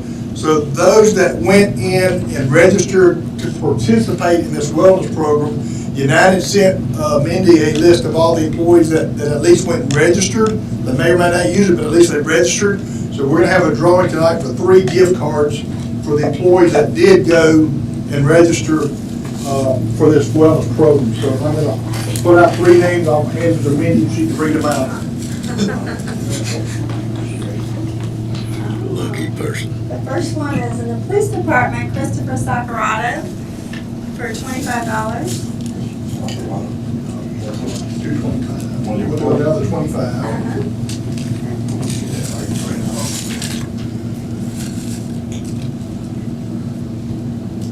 And the next is in the fire department, Samantha Guthrie, for $25. And Probably the most healthy person we have. That's right. She's already earned her $300. Without a doubt. And the third is Amanda Dixon in the police department for $50. Rigged. So is it still just iPhone? It's not Android? I mean, why did they pick just iPhone? Because it's what most people have. Apple Watch. You can have a Fitbit, it's not just iPhone. You have a Fitbit. Yeah, but you gotta wear a Fitbit. I don't wear a Fitbit. You have to sync one. Evidently, I don't know how to work the app because I'm not getting near the question. Hey, we can help you with that. Yeah, we need some help. I need some help. That makes two of us. Yeah. Open enrollment starts in 2 weeks, so we're getting ready for that now. So Will, do we need a motion to accept this, even though, if we're not changing healthcare plans? Yeah, let's go. Okay. I'll make a motion to accept the renewal with United Healthcare as presented by Mr. Lockard. Second. Motion by Ms. Gyamfi, second by Mr. Blackman. All in favor? Aye. Any opposed? Motion carries. Thank you. Thank you. Appreciate it, sir. Next item on the agenda is adopt a resolution accepting redistricting criteria and the proposed redistricting plan and set a public hearing date August 20th to support redistricting based on the 2020 census and annexed areas. Anything you need to discuss here, say, Patty? Carolyn has been helping drive this quite a bit. I've been working with the county some. She's working with GRPC, yeah. Yeah, and then she's worked with you all. Okay, Yeah, Carol? and just sorry, I have been working with GRPC, they have the software, and we're able to look at the 2020 census data, which is what this is based on. And the legal criteria is that the wards have to stay within plus or minus 5% of the average. So they determine through the population, the information we receive from the Census Bureau by census block, what the average has to be per ward. In this case, it's right around 3,200 and a couple. So that was the average. So the map that we've got on here, when you see the plus or minus, that's not that it grew or shrunk, that's where you are in relationship to that average here. Plus 2.5 over or plus or minus 2.5 under. But that really, it's very good. The requirement is that you be within 5%. So to be anywhere from 0.79 to 2 point something is, or 3.43 is the highest range that we're looking at, and that's still well within what's accepted. So they will consider up to 10, and sometimes that's necessary, but in this case, we stayed very close. We anticipated that there would be some changes to be proposed more in 5, 6, and 4 because of the annexation, and to be honest, if we hadn't annexed, it probably wouldn't have changed much, if any. So 2 inherited a mostly commercial strip along there between Highway 9 and 3rd and Street, which is mostly commercial. 3 inherited a small residential neighborhood from 4, and it just kind of shifted over from that. 4 looks like it got a whole lot bigger, but that's because it now has the park, so it wasn't a lot of people. The annexed areas were absorbed by 1, 5, and 6. 1 just extended north up to, I believe that's Utopia Drive. So didn't change on the south end, but just extended on that side of Ocean Springs Road up to Utopia. 6 took the rest of the annexed area north of Highway 90 up through to the north, and lost some of the areas on the south. The south side of Highway 90 now is in 5, whereas before there was a strip just on the south side of Highway 90 that was in 6. So now it's just moved that up, and a few of the neighborhoods in that western area of 6, between the yellow and salmon over, yeah. So 5 inherited some. Go scroll down a little bit. Okay. And then, of course, 5 inherited the new annexed areas, and some of 6, and gave some to 4. So that really wasn't a lot of changes, but I'll tell you, the first criteria that we looked at was the plus or minus variation from the average. That is the legal requirement. After that, the next criteria was to keep the alderman, the incumbent alderman, in their ward. So we looked at that. The next was to try to divide it along well-known geographic divisions, roadways, try to keep as much as possible subdivisions intact, especially those with maybe HOAs or other legal entities. And we were very successful in that. So I did provide this to each of the aldermen at one point to make sure that they understood and didn't have any issues. And this is the map we've come up with. It is available for input, but what we need to do tonight, as Patty said, is we accept this as the proposed map and the criteria that it was based upon, and set the public hearing date for official adoption so that we can proceed and get this to the county in time for the national election requirements to get it incorporated. So not a lot of big changes. Anyone have any questions for? No, I just, for anybody that didn't, in the audience that doesn't know, GRPC, Gulf Regional Planning Commission, I think they've done a great job. The lines are what I refer to as very clean. The areas, they did a great job getting this done in a relatively short period of time. Yes. Yeah, they did a great job. It was great to work with. They took input very quickly and very easily. So. And I'll make a motion to set that public hearing for the redistricting, August 20th. It'll be our next board meeting at 6 o'clock. Second. Motion by Mr. Impey, got a second by Mr. Cox. Roll call, please. Aye. Aye. Aye. Aye. Aye. Aye. Motion carries. Does anybody have anything to pull from the consent agenda? 8D. Mayor, I think we'll need another motion to adopt the resolution as well. Okay. All right, well, I'll make that motion to adopt the resolution.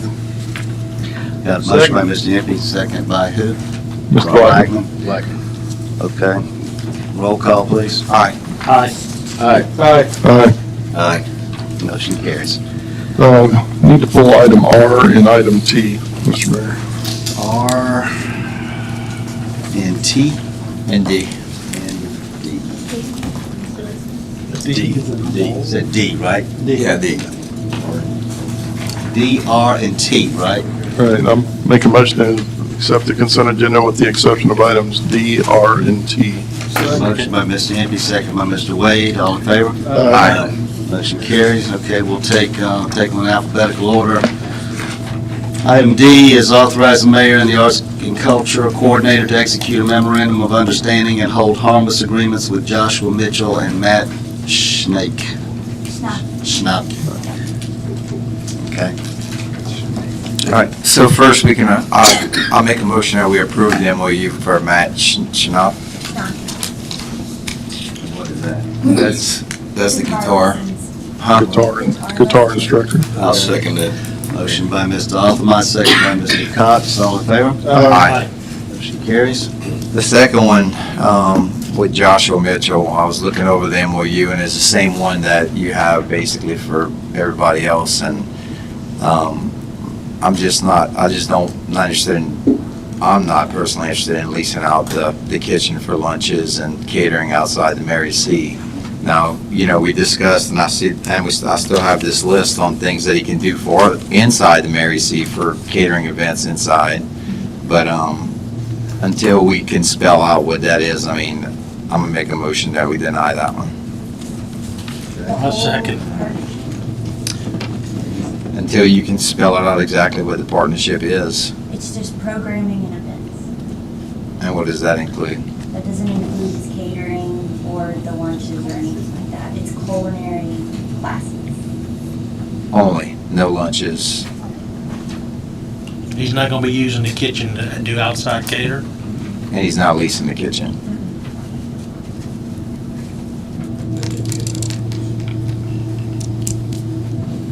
And if The that's, same MOU as any other coroner costs.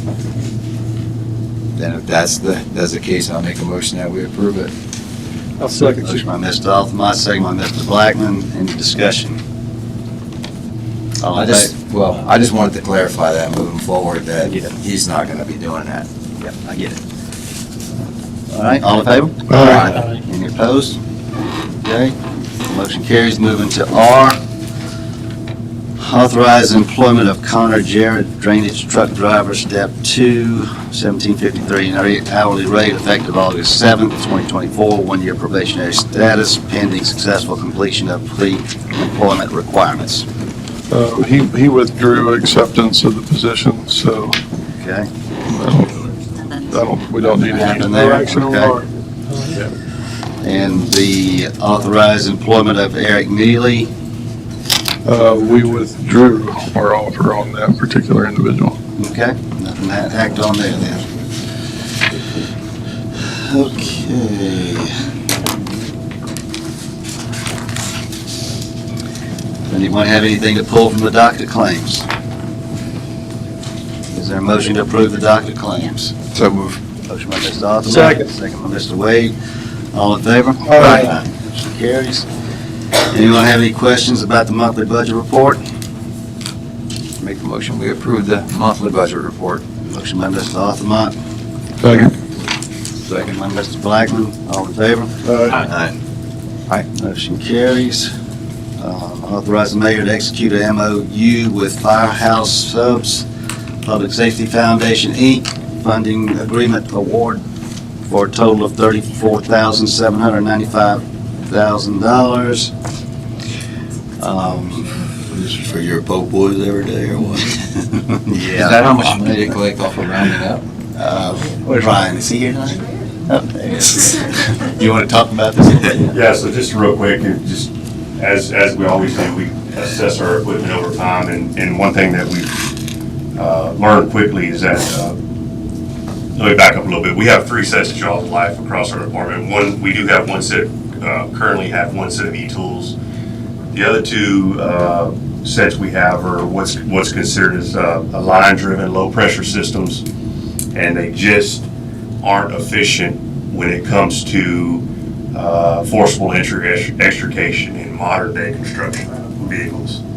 And so our department wrote in early April for this money through the Firehouse Subs Foundation, and was recently awarded this money, which will be for the purchase of a brand new set of those Hearst e-tools. And that's where we're at. That's what this MOU is for. They are going to, the tools have actually already been ordered.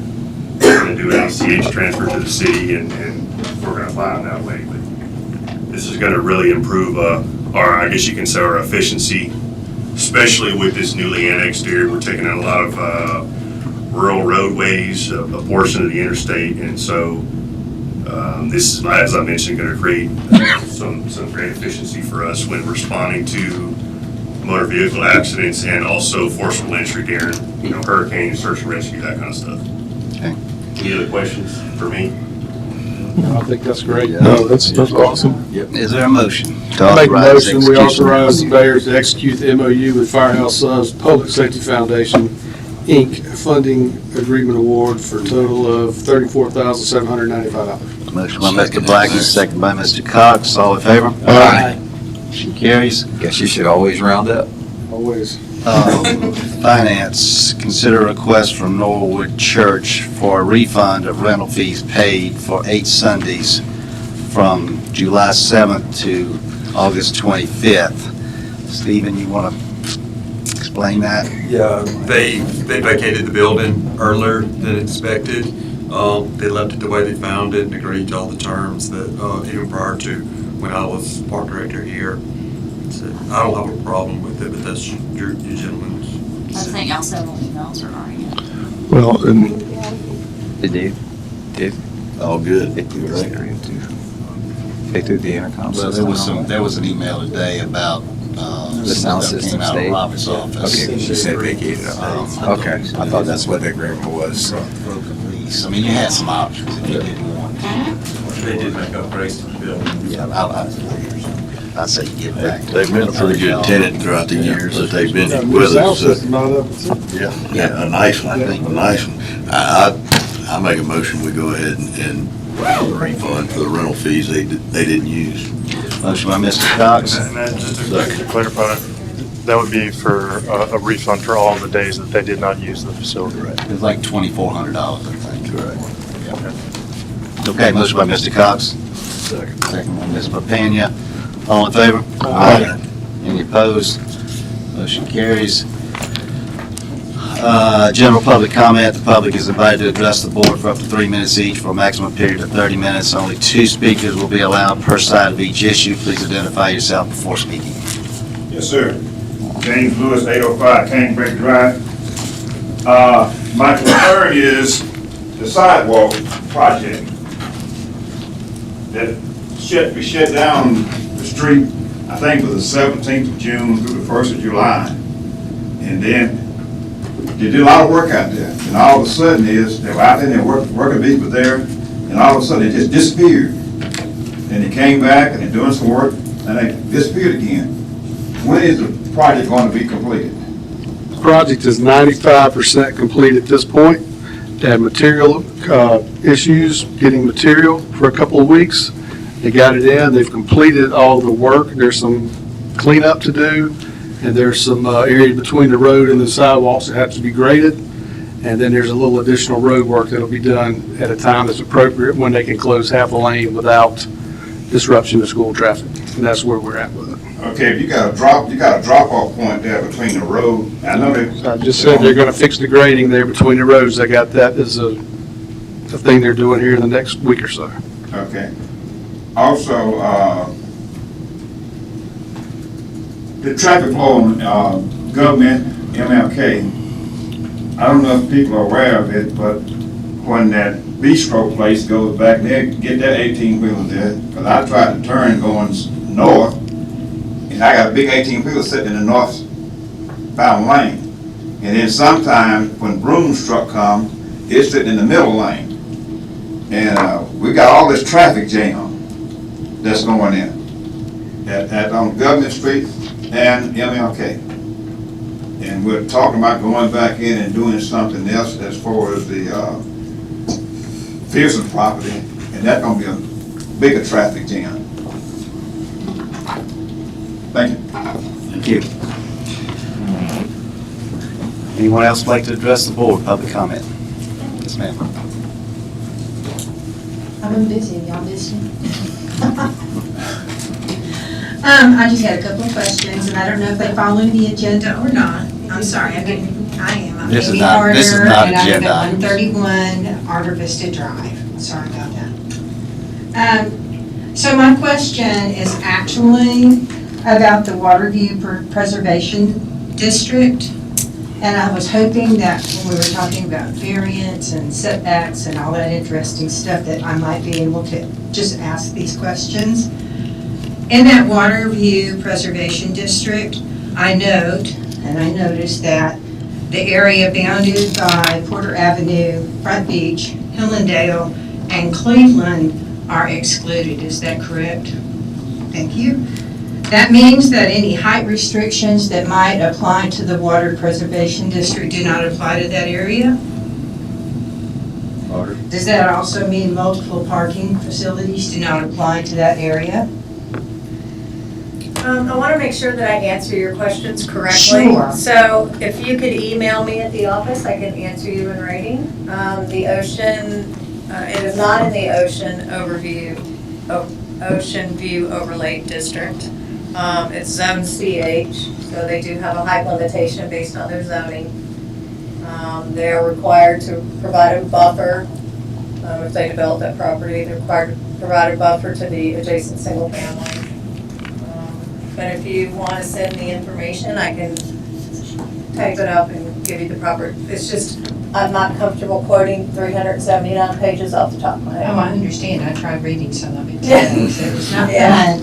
I lived in that neighborhood. I lived on McGinnis, and I desperately hate to see it change that drastically with the 6-story structure which is proposed. That bothers me.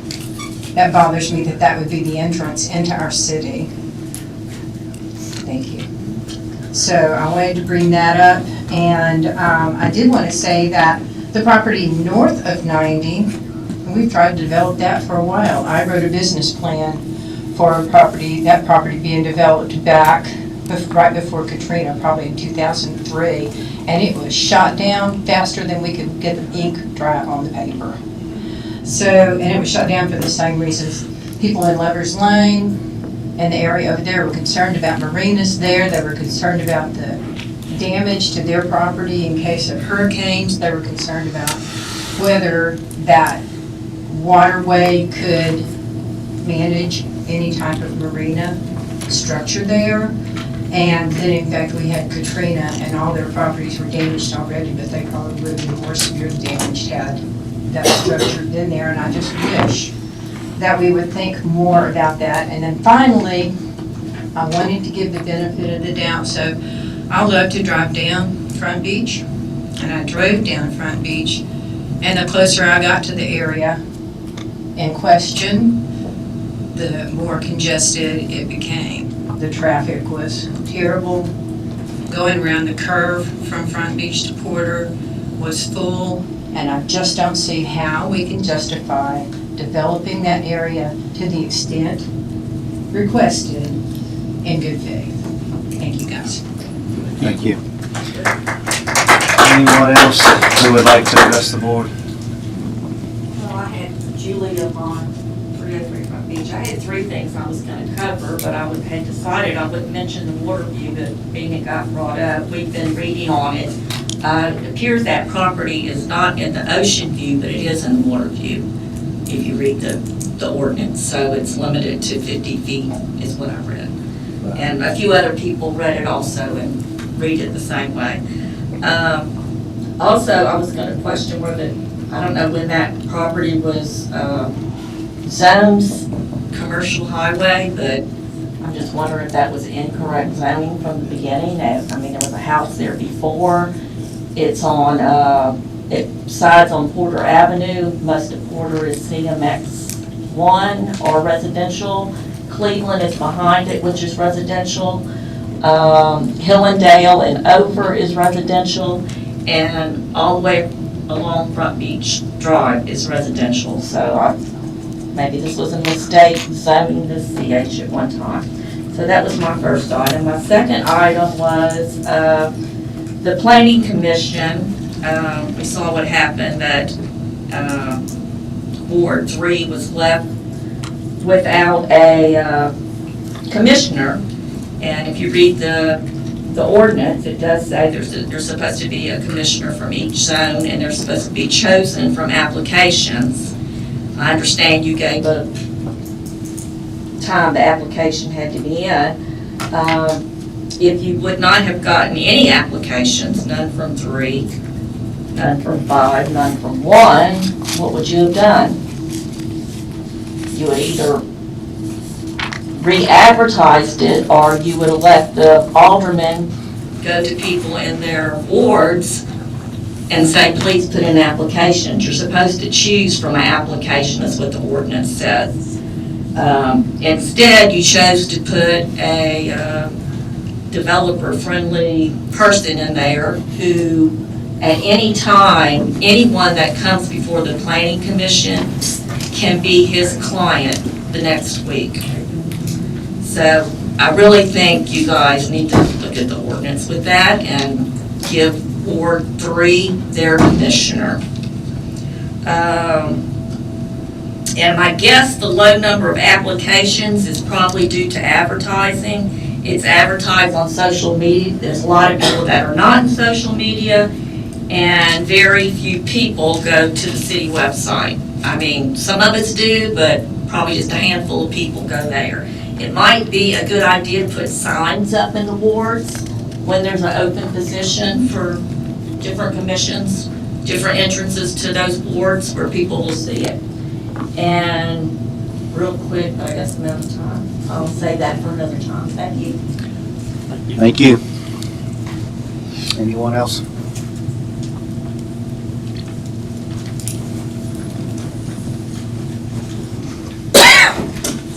My name's Tom Aronson. I live at 107 White Boulevard here in Ocean Springs.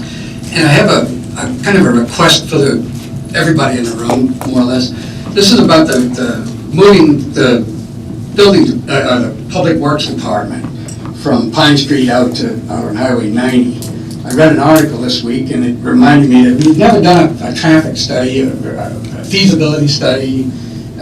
It was something you had mentioned, Mayor, back when we had the meeting out on the Civic Center.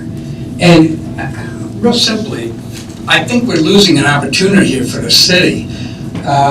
So with your permission, could I have a little quick survey here of the people in the room? How many people in this city think the city is growing? Sir, we're not doing Show of that. hands? We're not doing that kind of stuff. You're addressing the board. Well, let's just say, the city is growing. That's a fact. That's something you stated, that other people have observed. We've annexed a part of the city. We're growing. There's no doubt about it. It doesn't need a survey or anything. But honestly, the opportunity to keep Public Works where it is would help the city immensely in providing the services that are needed here to everybody in the community. The downtown area will never get a chance to find a piece of property like that again. And it's a larger piece of property than where they're moving to, which is going to put a lot of stress on the people that are working there. If you look at the parking situation right now at the existing Public Works, it's overflowing into the ball field area. When you move to the new location, you're going to be hiring new people, I'm assuming. As the city grows, the Public Works will have to grow also. Am I right? You know, it kind of makes sense that we can use two locations better than we can use one.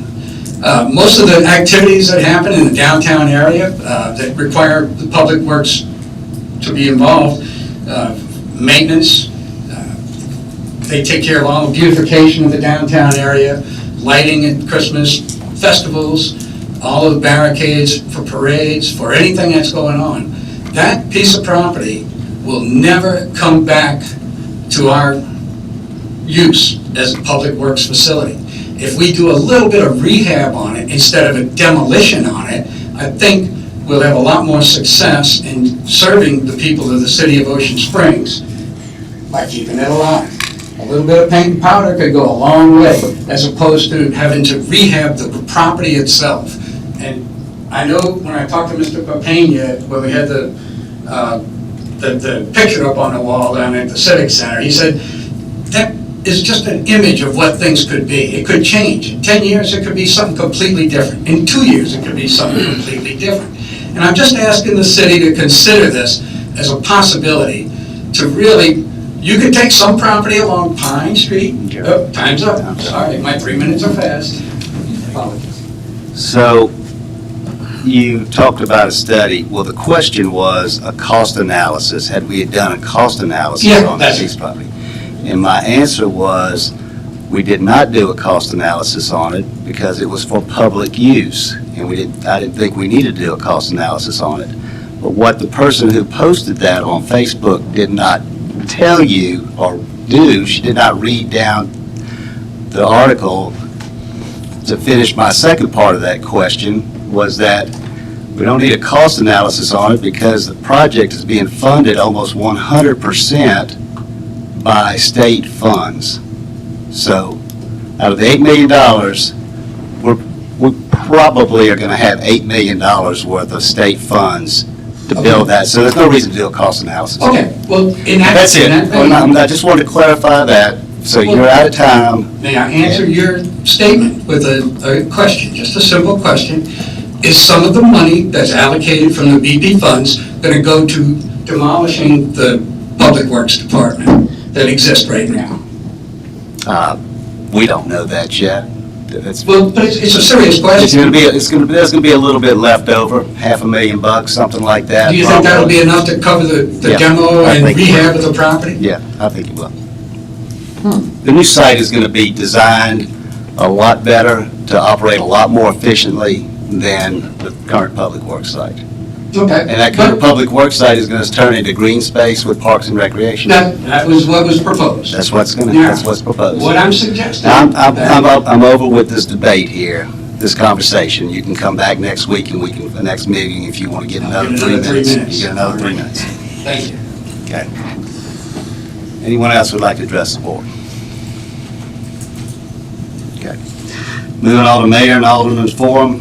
Alderman Cox, you've got something right here on the Yeah, list. this was just a request to go in and adjust the Code of Ordinances, Chapter 20, regarding refuse.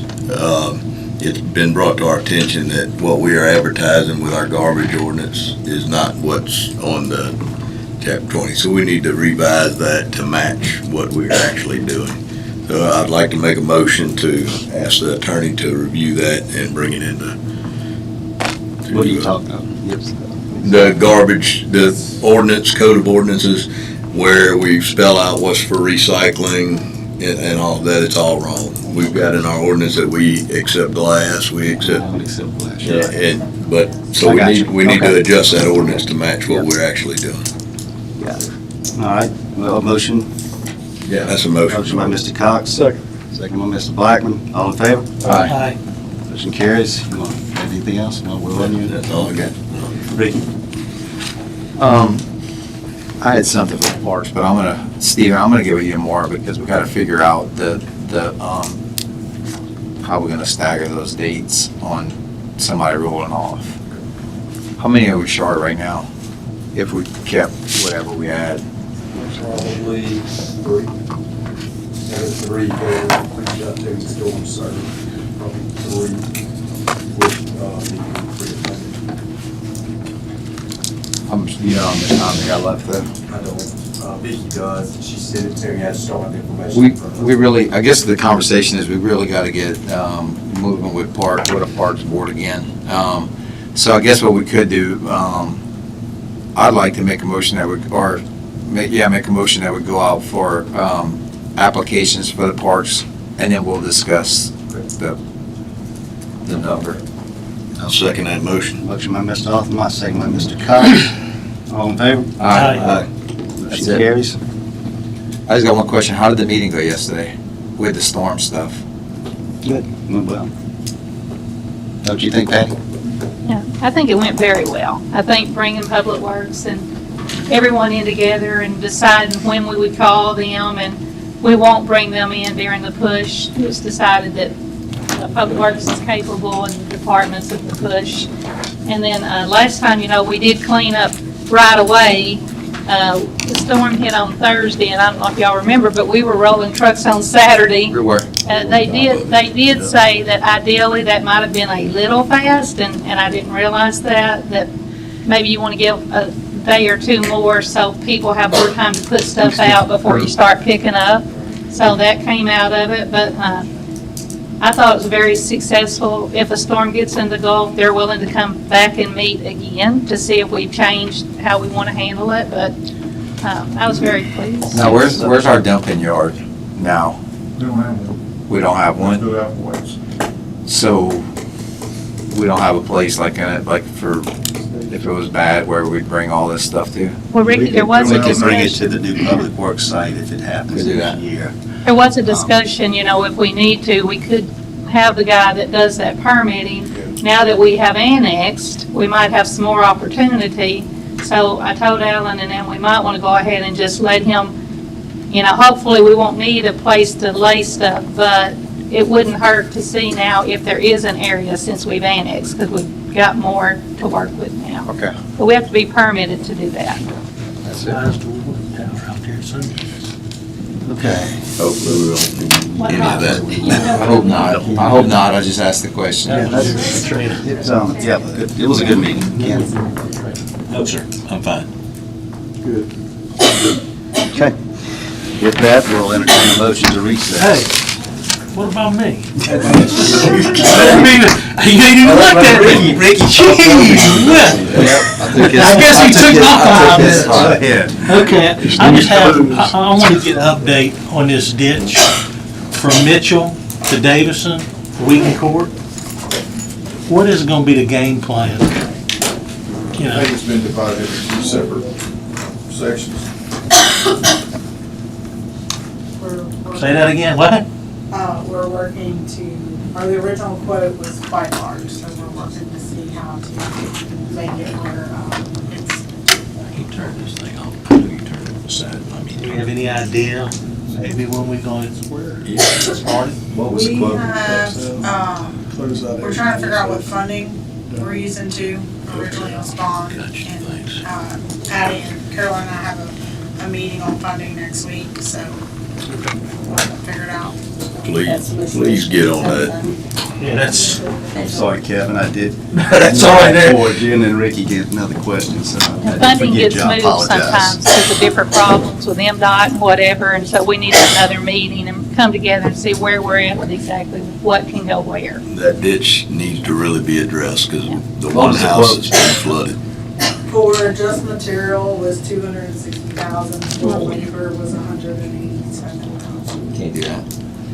Next time it floods, I don't, next time it floods, I don't think it's gonna be one house, I think it's gonna be 3. Hey, Kevin, I think you're gonna have to get a bigger shovel. It's not looking good on there. I'm not afraid of using a shovel. I was over there tearing out carpet, so I know how much water they had in that house. All right, anything else?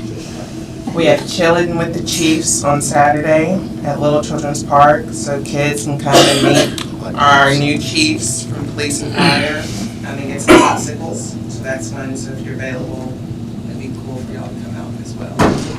10 o'clock. 10 o'clock on Saturday. 10 to 12 at Little Children's Park Saturday. I do have something. I got an email from Sarah Geis, the land trust that acquired about an acre south of side of Highway 90, just west of 57. They're gonna, it's a Pine Savannah piece of property. They've done some clearing out there. And they want to put a sign up noting that the property will be put into their preserve area. And they want to know if we would like the city logo on it along with Jackson County's logo on the sign.